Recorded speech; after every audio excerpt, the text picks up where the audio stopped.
خلقتك للعبادة فلا تلعب، وقسمت لك رزقك فلا تتعب.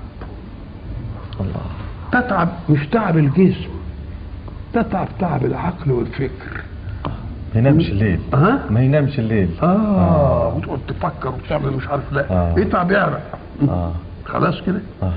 فإن أنت رضيت بما قسمته لك فرحت قلبك وبدنك وكنت عندي محمودا. الله.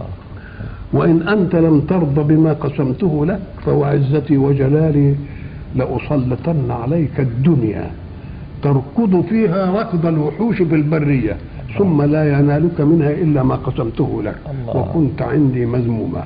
يا ابن آدم خلقت السماوات والأرض ولم أعي بخلقهن، أيعيني رغيف عيش أسوقه لك؟ الله. يا ابن آدم أنا لم أنس من الرزق من عصاني فكيف بمن أطاعني؟ الله. يا ابن آدم لا تطلب مني رزق غد لأني لم أطلبك بعمل غد. الله. نعم. الله.